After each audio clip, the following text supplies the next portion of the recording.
Have you thought this through? No way will that work. Are you sure? Is there any money in that? You'll never make any money doing that. How are you going to pay the mortgage? Just get a job. You're going to try to sell that? Why can't you be normal like everybody else? All right. Were your parents morons too? The savvy entrepreneur to the rescue. Congratulations. That really turned out well. Really good job. I'm going to admit it. I'm surprised. You know, I wish I thought of that. I never thought anyone would. How did you do that? I'm so glad you're pursuing your dream. I wish I had the courage to follow my dreams. Hello out there. Welcome to the Savvy Entrepreneur. We are broadcasting on WLCB 101.5 FM from the greater Chicago-Milwaukee area. I'm your host, Doris Nagel. Welcome to the show. What we do here is we have guests, either entrepreneurs talking about their journey and how they became entrepreneurs and advice that they share, or people who help entrepreneurs and offer their advice, or sometimes they wear both hats. Why am I doing this show? Well, because I'm a crazy entrepreneur myself. As a lawyer and a consultant over the past 30 years, I've helped a lot of small businesses and I have seen a lot of mistakes. But I'm also a serial entrepreneur, and I wish I could tell you that with all the mistakes I've seen, I didn't make any, but that would just be flat out a lie because I have made a lot of mistakes.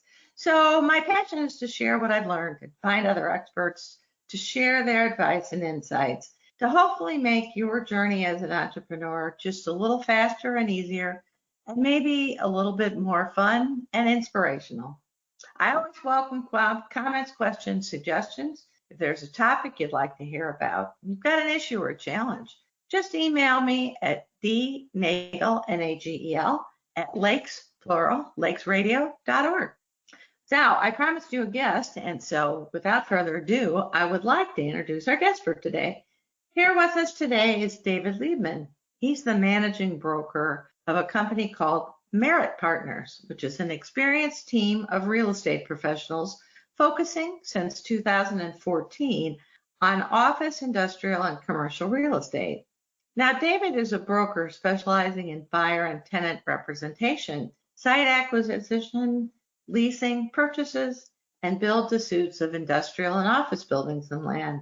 By way of background, he practiced corporate and real estate law for 5 years, which he says helped create a great knowledge base before switching into commercial real estate brokerage full-time. He says he loves deals and negotiating. So do I, David. That's what attracted me to the law, too.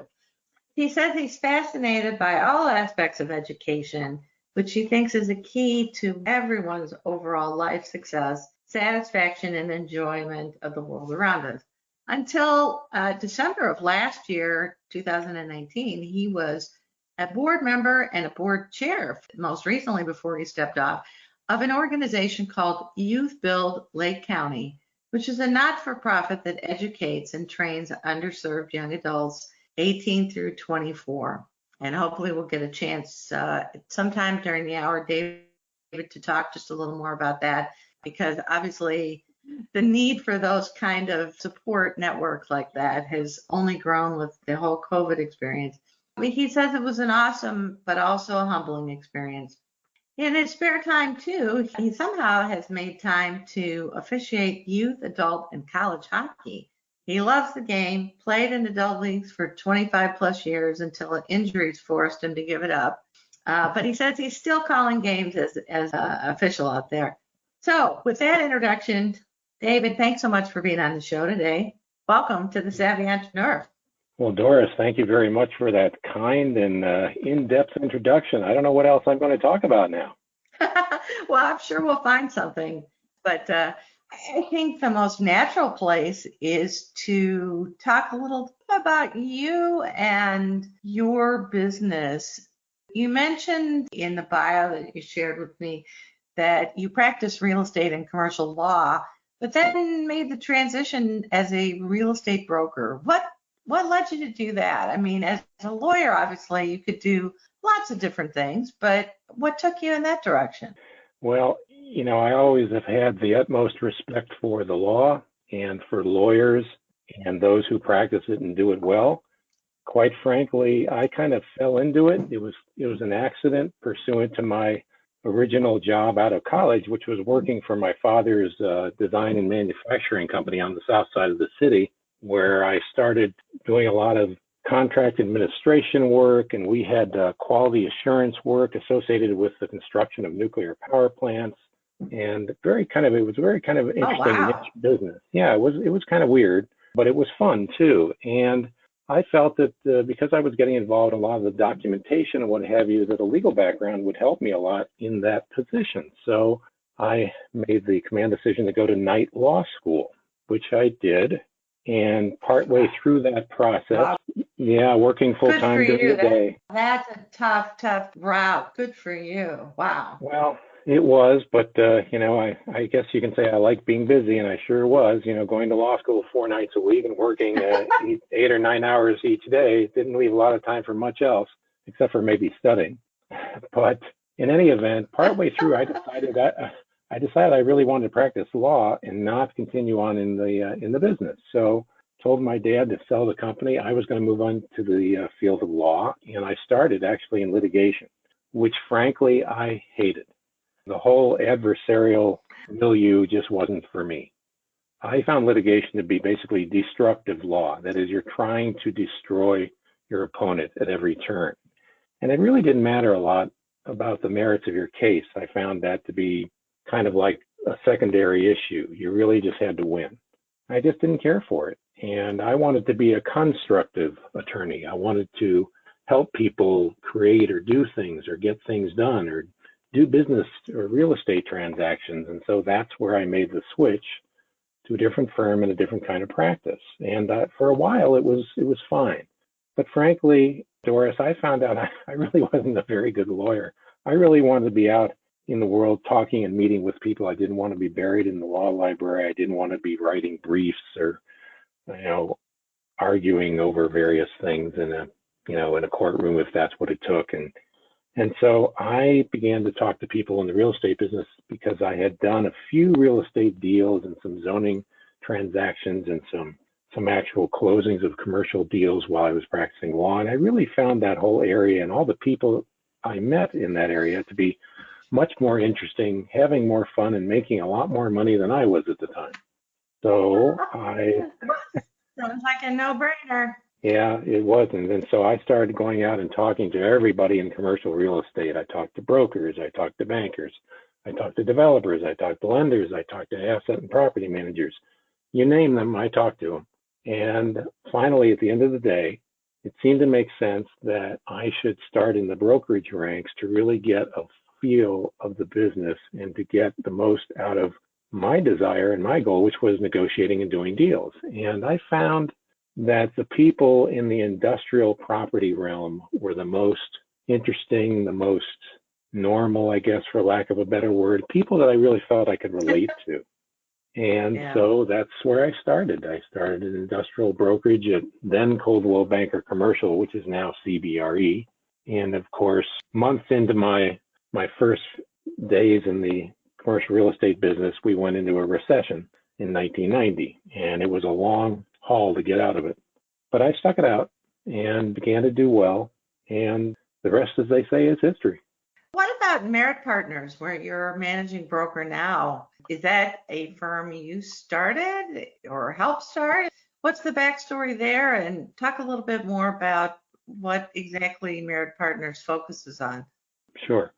I did not start it. Instead, what happened was I was at a smaller firm where I met 2 other individuals who had varying experiences. One was a former developer of office and industrial properties. Most recently, he had been with a industrial development firm based out in Reno that did ground up industrial development around the country of big industrial warehouses.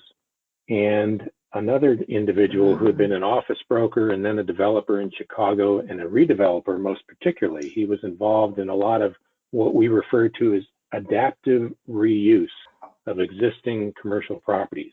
He had particular expertise in taking existing commercial properties and redeveloping them into alternate uses.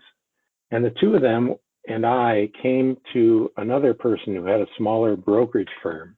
We all came for different reasons. The other two gentlemen were really looking for a platform from which they could seek out investment properties to buy and potentially redevelop. And that's what happened. After about a year and a half at that firm, they found a property in Chicago that had been sitting vacant for a number of years and was available for sale. And they decided to buy it, to redevelop it into multi-use. And at that time, the principal of the firm where we were working had decided to go in a different direction. So the three of us decided to go and acquire this property. I was not one of the buyers, full disclosure. I was merely going to be the managing broker for the two gentlemen and a third gentleman who were going to buy the property and redevelop it into multi-use. But I was going to help them do the leasing of the industrial and office portions of the property, in addition to which I was going to do my own third-party industrial and office tenant and buyer representation work. In other words, I would just be doing deals on my own account, working for independent industrial and office tenants and buyers and investors. And that's what happened. In January of 2014, they closed on the acquisition of 1.5 million square foot multi-tenant, multi-story industrial property that was virtually vacant, and began to redevelop it for multi-use. And it took about 4.5 years or so, but they were able to develop it and lease it out and sell portions of it to the point that they had created occupancy of about 3/4 of the property, and also developed some vacant land that was included with the original project. And it brought the attention of a New York investment firm to buy the property from them. Thereby, they realized a pretty good return, about 4 or 5 times of what they paid for it, in selling that property to the New York investment firm. And now they have cash to start doing some other things with. Yeah, right? exactly. And one of the partners did retire. Another partner and I are still working under the Merit Partners umbrella. I'm really the one doing active brokerage right now. The other partner is still kind of determining what he might want to do, but we're looking at various options right now. And that's where we're at today. You mentioned that just before our show started that you focus really on brokerage of commercial real estate. What kinds of real estate transactions you do and that you don't do? Right. Well, I appreciate that, because that is a big distinction. And most consumers and occupiers of real estate don't necessarily realize the nuances of different property types. In our world as commercial specialists, we look at commercial properties as basically everything that's not residential. So commercial properties is like the umbrella, and underneath that umbrella, there are office properties, industrial properties, retail properties such as shopping centers, strip centers, regional shopping centers, etc. There are multifamily properties. Believe it or not, multifamily apartment buildings are considered in commercial investment properties. And there could be things like self-storage properties. Right. So commercial properties are basically, it's still an umbrella term that refers to properties that people buy, lease, or sell for business or investment purposes. In terms of what I and we do specifically, is we are more focused right now on industrial and office properties. And I specifically am focused on the tenant and buyer side of the industrial and office property world. I know folks listening to this, and certainly business people are thinking about this in the context of COVID-19 and how that commercial real estate obviously has been significantly impacted. Oh, really? Is something going and on? There's like this pandemic and something's going on? Oh, really? Well, and I'm going to guess that maybe all of the ripple effects are still yet to play out. So talk a little bit about some of the impact and some of the things that businesses should think about and be aware of because of the pandemic. I will be happy to talk about that, because that's basically all that anybody has been talking about for the last 6+ months. More and more, and a day doesn't go by when I don't see numerous articles, emails, white papers, you name it, it's out there. And I will admit, I've actually contributed to some of that onslaught of paperwork. In fact, I'm looking at an article that I co-authored back in April with one of my favorite commercial real estate colleagues, a gentleman named Jim Hockman, who's a great downtown commercial real estate attorney here in Chicago, but he also works really for people around the country. I've known him pretty much my entire career. So we used to work at CBRE many years ago. But we wrote this article called Difficult Decisions Ahead for Landlords and Tenants During the Coronavirus Crisis. And basically, our thesis was very simple. It's true when we released this article in April, and it's true now. You have to communicate. The landlords and the tenants, office, industrial, retail, I don't care what commercial property type it is, they've got to communicate, because this situation really requires landlords and tenants to work together to minimize the pain that they're going through and to thrive, if not just survive. So we point out communication as being key. And then we also pointed out that you've got to keep that landlord-tenant relationship intact, because as soon as one party starts trying to take unfair advantage of the other, it's going to be chaos. And everybody will get hurt, not just one side or the other. And there are various ways to handle it. I mean, you've heard about tenants trying to get rent holidays, as they're called, if they get their rent deferred for a period of time, or rent reduction for specific terms or time periods, and various ways to try to make it work during the heart of this pandemic crisis. And of course, we're seeing, numerous social distancing guidelines that are impacting tenants' uses of space, much less their obligations, as well as the ability for governments to be able to do approvals of ongoing projects. And I had one of those projects myself just a couple of months ago. I was representing an industrial user for about 250,000 square feet of warehouse space, and we were able to negotiate a deal during the midst of the pandemic. And our biggest concern was, how are we going to be able to get this tenant into the building in time to meet their time frame, because we had to build out over 5,000 square feet of new offices. This was a speculative industrial warehouse that had never been occupied before. And we had to we had to work with the landlord owner and the builder.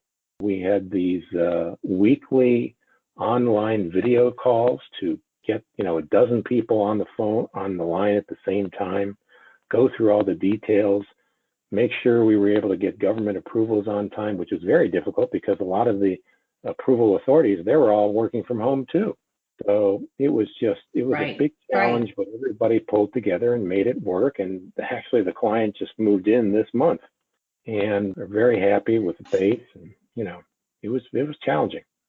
I'm sure it was. And I think starting with the fact that I'm sure that the owner of the property was very happy to hear that the tenant still wanted to move in, because I'm sure one of the things that's happened or been happening, at least I'm guessing, is that some of these projects, it's a perfect time for a tenant to go, well, about that project, not sure I want to go forward with that, right? I'm one of the lucky ones, I'll put it to you that way, because even though the industrial property environment has been very, very good, even during the pandemic, there have been a number of deals that have gone on hold or been delayed nevertheless. So you're absolutely right. That has been happening. I've even experienced that myself. But for the most part, though, especially, that deal was a good example. Yes, the landlord owner was very, very happy that we were able to go forward and continue on down the path to consummate the transaction and ultimately occupy the space. One of the things you mentioned is that industrial properties are still the leading commercial property type of deal going on right now. What do you attribute that to, as opposed to other types of commercial real estate transactions? Well, great question. Since the bulk of my work over the 31 plus years I've been in the business has been in the industrial property area, I can tell you that one of the things about industrial is of the various commercial property types, it's one of the easiest and simplest ones to own, improve, maintain, and occupy. And by that, I mean the bells and whistles that you have to go through to build out an industrial property typically are less than, say, a retail property or a shopping center or an office building. An office building, for example, requires a lot more money to improve the space for the tenant's use. And we refer to that as tenant improvements. And when you lease space in an office building, you have to have what's called a work letter relationship with the landlord. And in that work letter, it typically outlines what work the landlord has agreed to do for the tenant in order to improve the space to the point that the tenant can successfully move in. Those tenant improvement costs, or packages as they're referred to, are typically much greater in office buildings and the like than they are in industrial buildings. In an industrial building, for example, let's say a warehouse building, typically you have a small amount of office space that's built out and a large amount of warehouse space. And the other improvements that go into industrial buildings are the creation of loading docks, complete with little platforms called levelers that allow you to load and unload product materials between truck trailers in the warehouse. And like I said, you have office space to be built out. You might have racking to be built in the warehouse that has to support the various products that are stored in the warehouse. If you get more and more advanced, let's say an Amazon warehouse, for example, is much more sophisticated, because then you have extensive sortation and material handling equipment that's built out in a warehouse. It's very electronic. It can be robotic. It can get very, very expensive and very, very complicated. But that's the atypical, super sophisticated warehouse situation. Manufacturing buildings are a little bit different in that very often you're putting in pieces of machinery that sometimes have to be bolted to the floor or have to have special electrical connections. If they're using water, sometimes you have to have special plumbing connections piped in and out of the building. So all those things are, again, referred to as improvements that sometimes are paid for and installed by the landlord, or sometimes in combination with the tenant paying some part of it, all of it, or none of it.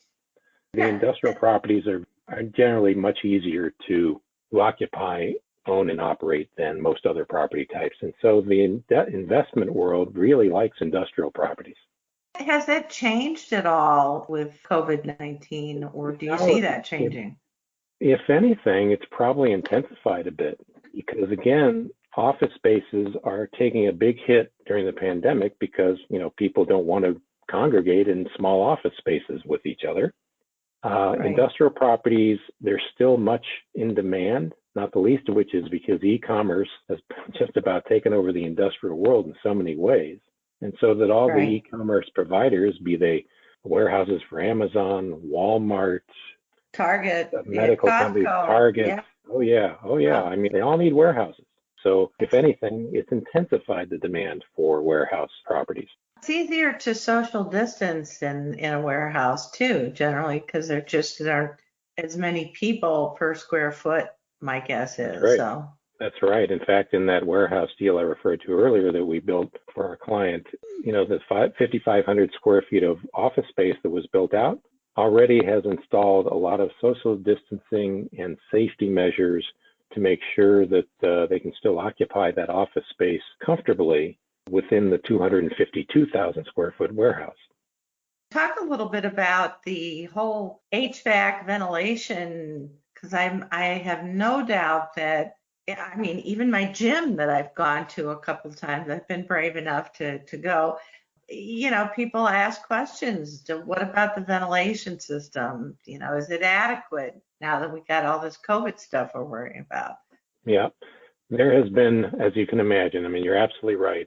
Be it an office building, be it a health club, those buildings where proximity to your neighbor are more intense than they are in, say, a retail shopping center, that's where you're seeing a lot of building owners and landlords installing, or at least talking about installing, special air filtration systems in order to purify the air as much as they possibly can. I, for example, belong to a local health club.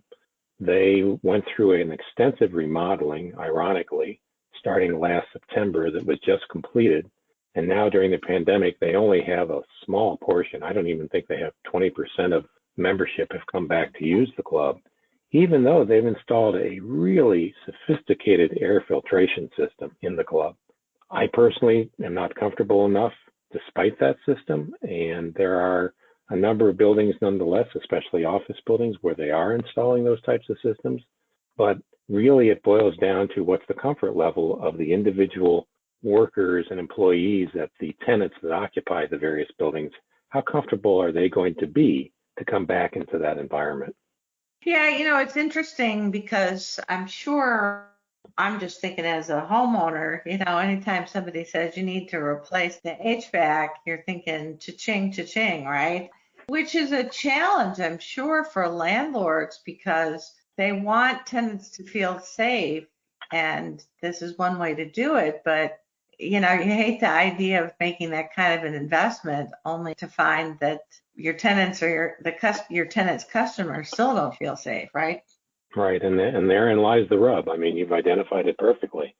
It's not that the landlords and owners, especially of office buildings, because that's where the biggest impact is being felt, it's not that they won't come up with ideas to make things work. But I think a lot of people are just waiting for a time when vaccines are developed and there's a less likely situation of infection, be that through the ultimate accomplishment of herd immunity from the coronavirus and other things that ultimately will make people more comfortable to come back into an office environment, for example. But ultimately, I think people will come back, but there will be some changes that I think are ultimately going to be permanent in terms of the way office environments are structured. In fact, we're already seeing experimental cubicles being created. You used to see where the cubicles were such that you'd have multiple partitions against one another with workers literally on the one side of the partition or another. They're actually moving the working area within a particular cubicle from one side of it to another so that there is more social distancing occurring between individual employees who are working in cubicles, so that rather than being 2 feet apart, now they're like 5 or 6 feet apart. And sometimes plexiglass or other plastic partitions or separators are erected on top of those partition walls to create more of a barrier between the workers. Well, I'm going to ask you to hold that thought. We need to take a quick break right now for station identification and a word from a few of our sponsors. But we'll be right back, folks, with David Liebman talking about commercial real estate. This is Doris Nagel, and you're listening to the Savvy Entrepreneur Show. Our guest this week is David Liebman. He's the managing broker of Merit Partners, and he's an experienced commercial and industrial real estate broker. Before the break, David was sharing a bit about COVID-19 and some of the impacts and some words of advice. And David, before the break, we really were talking about office space configurations and how some of those expectations are changing and how some of it might even be permanent. Talk a little bit more about that, because I'm sure both landlords and tenants are scratching their head trying to figure out how to get people back safely. And, do they even need the space that they needed before the pandemic? Well, you're absolutely right, Doris. I mean, landlords and tenants are all kind of scratching their heads wondering how will all of this play out? And of course, nobody has that final answer. And there probably isn't going to be a final answer because, for one thing, a lot of it depends on the particular industry. There are some service industries, let's take, for example, law, where the lawyers can often work remotely. In fact, in Chicago, where I'm based, there are even some law firms I know of that have gone to a completely 100% virtual existence. In one case, I know of a 15-attorney law firm in Chicago whose lease expired this past July. They decided to experiment working completely virtually, all of the attorneys and all the support staff working from home. Now, they're not sure whether or not that's going to work, but in the meantime, they're giving it a try. There are some other service industries too that are finding that they can go to 25, 30, 40, 50% or more of their staff can work virtually. But at the same time, Doris, we're finding out a number of industries are finding productivity issues when people are working virtually because the lack of the ability to collaborate. Yeah, and maybe lack of accountability in some cases, depending on the company. I've joked with friends about how customer service has gone from bad to nightmarish. Yep, right.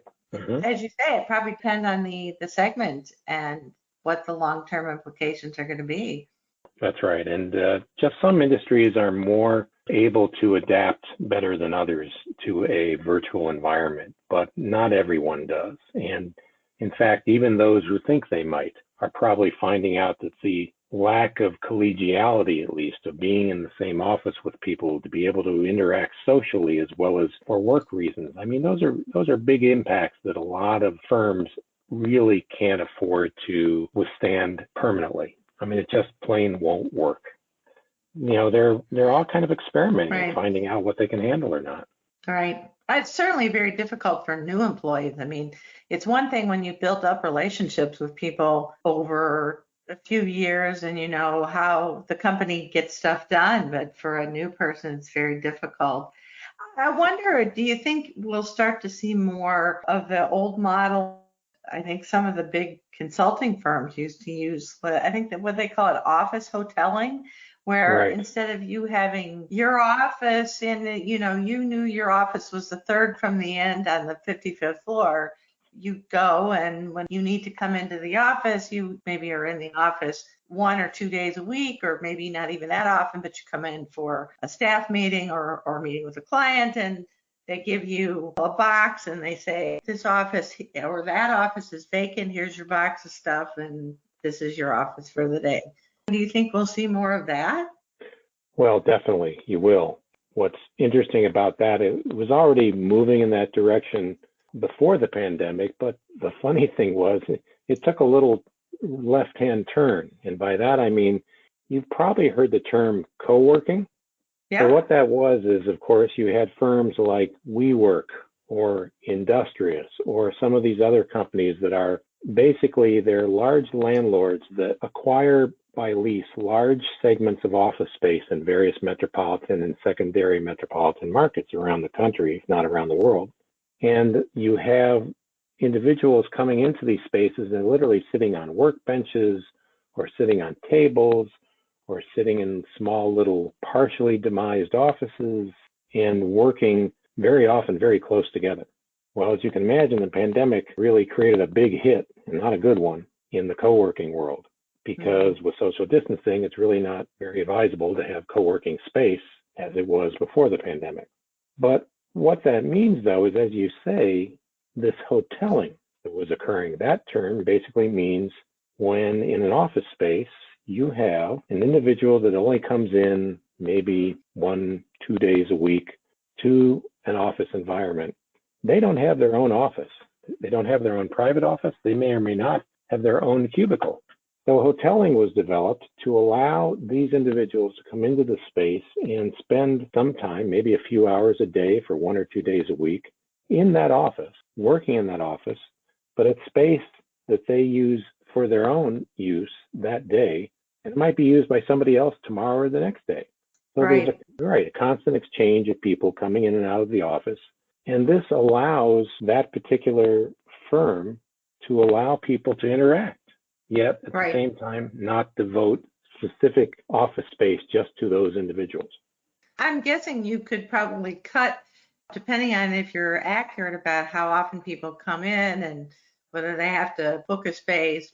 But my guess is that you probably need half or less of the office space you might otherwise need if you went to that kind of model. Well, because of social distancing expectations, yeah. I mean, you are going to have people spacing out a little more differently and with various barriers in the way, or constructed, not necessarily in the way, but there might be some plexiglass barriers. In fact, there was a very interesting piece. One of the large commercial brokerage firms, Cushman & Wakefield, did an experiment where they actually created, this is the way the office space might look in the late or post-pandemic world.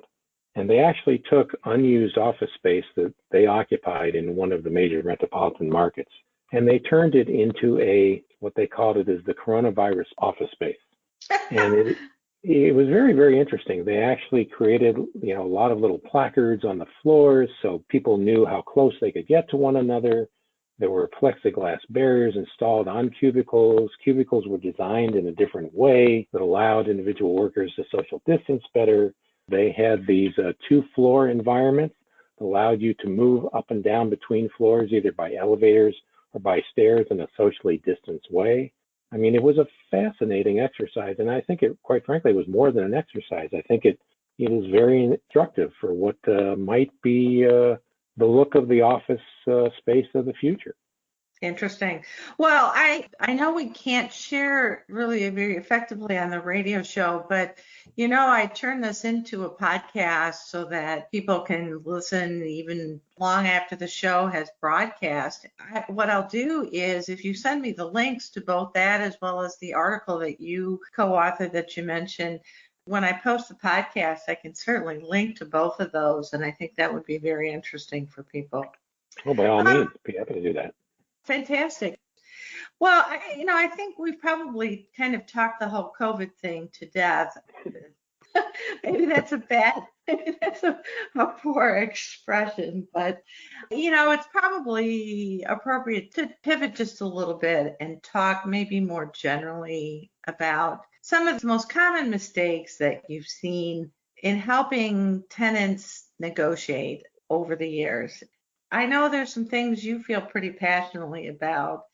One of the ones that is not only a mistake, but a misconception that tenants of industrial and office properties have is that they don't believe or they don't understand the benefit of having a tenant or buyer representative like me or like our firm work with them. They don't see the value of that. Their thinking very often is, well, their landlord has told them that if we use a broker, then the landlord is going to have to raise our rates, our leasing rates, in order to pay the broker. And that simply is not the case. It's a great misconception. Most, if not all, savvy landlords, when they're doing their estimates, which are called their pro forma statements of what their costs are to lease office space or lease industrial space to tenants and to maintain the property, is they include in their calculations enough money to pay both their own listing brokers, the brokers that represent them, but also the broker who represents the tenant or the buyer. So that's already built into the transaction. And the tenant really doesn't pay anything extra for that, because if there is no tenant broker involved, then the landlord's broker, the listing broker, they get to keep the whole commission. So it's a little like residential real estate in that the landlord, like the seller, pays for the broker, and then if the buyer has their broker, or in this case a tenant has their broker, then they share the commission. Does it work similarly? That's basically it. Yep. Broke the code. Wow. So yeah, that'd be like a buyer of a residential property saying, I'll handle this myself so I can save on a broker cost when the seller's broker is just going to pocket the money. So why would you do that, right? Well, right. Now, residential, it does work a little bit differently, but for the most part, it's more or less the same. But then again, that's not exactly our focus here. Talk about some of the mistakes that you've seen. You mentioned that you're passionate about this 5 things that industrial and office buyers and tenants need to know. And I'm guessing that's come out of a lot of hard-fought negotiations and maybe some less than positive outcomes, or even some of the most positive ones. Talk about that. Sure. No, I mean, you definitely hit one of my passions, and that is to be the most prepared. I came up with some tips and tricks for the industrial and office buyer tenant to know. Regardless of what kind of a marketplace it is, there are 5 things that I commend to people. Number 1 is make sure you take time to completely assess your needs. The industrial, the office tenant or buyer, really they're best at running their businesses or their service industries or whatever business they happen to be in, but they don't really understand all the nuances that go into creating the space that works best for them, but they know their businesses. So that's where we come in as buyer and tenant representatives, if you will, and we're able to tell them the things that are available in the marketplace and what they need to be aware of for their particular business. It's sort of the perfect complementary arrangement because we have, for example, checklists We have methods and processes that we go through to make sure that we come up with the most appropriate and most serviceable space for their needs. For example, this deal that I worked on earlier for this 252,000 square foot warehouse deal, we came up with a letter of intent specifically for this user. It was 13 pages long. And that's what we submitted to all the different landlords from whom we solicited proposals to lease space to our client. And as you can imagine, even when you get down to the final list of properties, in our case, there were 3 properties that we were focusing on.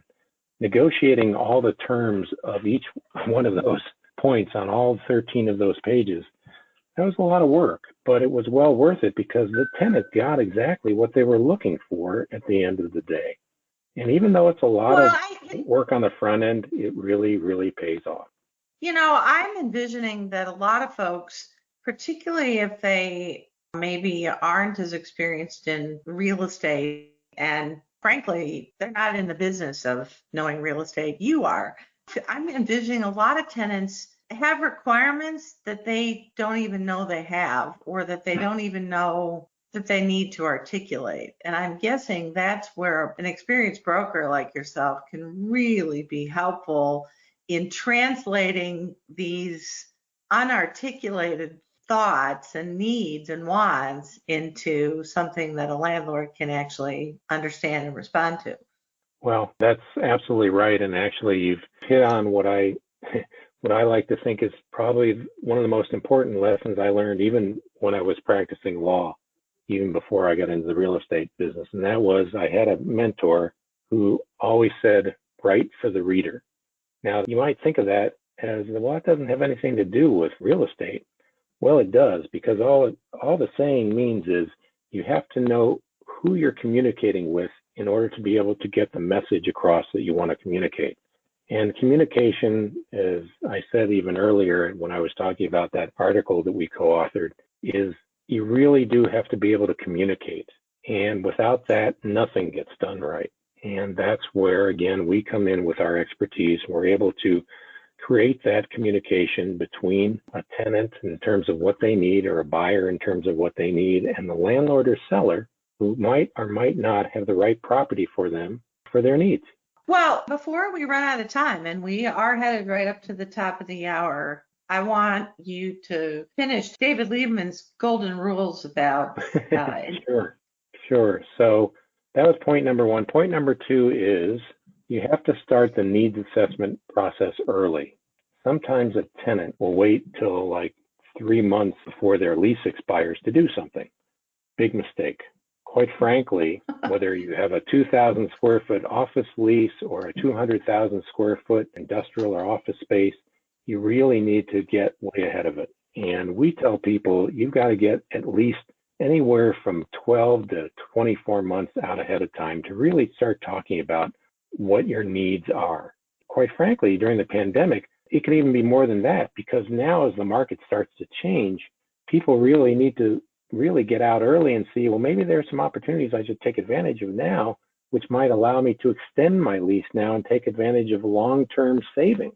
Yeah. So that's a separate thing, but it also means get out in front of these early. That's point 2. Point 3, know your hot buttons.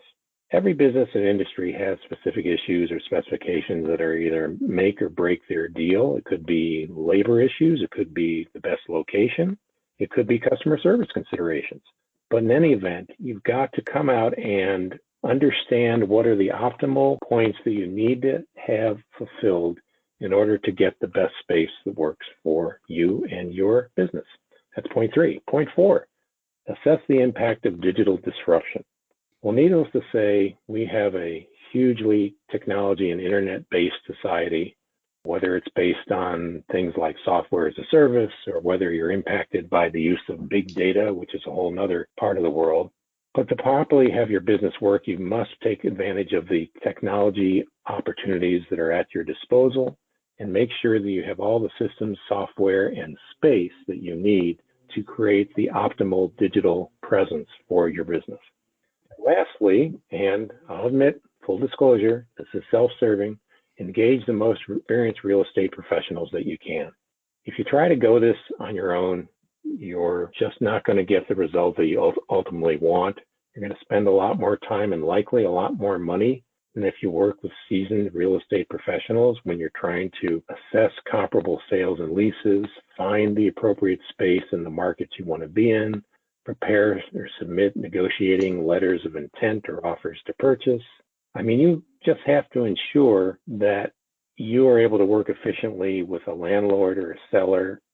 When you're trying to work towards a mutually advantageous transaction, it really doesn't work well when you're representing yourself. I mean, it's sort of along the lines of that old saw, well, at least in the case of a lawyer who represents himself is a fool. Yeah. The same is really kind of true for tenants and buyers of industrial or office real estate. They're really not doing themselves a good thing. In fact, they're doing themselves a disservice. And, make sure you work with someone that has the experience or the designations, as it might be in my case. I have a designation called SIOR, the Society of Industrial and Office Realtors, which is kind of like the best of the best of the industrial and office real estate brokerage world. There are only so many of us in the world, and, we work nationally and internationally, and we cooperate and help our clients do business in multiple markets. It's a really great organization, and we really have to acquire a lot of experience and undergo training and ethics training in order to get that SIOR designation. Wow, I didn't realize that, or I would have highlighted that in the introduction. I hope folks were listening to that. You got there in a nutshell some pretty powerful words of advice that it's not easy to come by that advice. So I hope some of you out there will definitely take that to heart. David, one last question before we let you go. How can people best reach you if they're interested either in your services or they want to just chat about industrial and commercial real estate? What's the best way to reach you? Mobile phone is 847-721-6088. 847-721-6088. And my email, actually the website, I can give you that too, is www.merit.re, that's M as in Mary, E-R-I-T like in Tom, R-E like in real estate.com. And those are probably the easiest ways to reach me. Well, thank you so much for sharing your expertise. It was great having you on the show. I learned a lot. Thank you so much, David. Oh, it was my pleasure. Thank you, Doris. That's our show for this week, folks. Thanks so much for listening in. And once again, thanks especially to our studio guest today, David Liebman, Managing Broker of Merit Partners Real Estate Brokerage. You can find more helpful information and resources for entrepreneurs and small business people on my website, globalocityservices.com. There's a library there of blogs, tools, podcasts, including this interview and other guests on the show, as well as other resources. Now, be sure to join me next Saturday. We'll have another great guest. But until then, I'm Doris Nagel, wishing you happy entrepreneuring.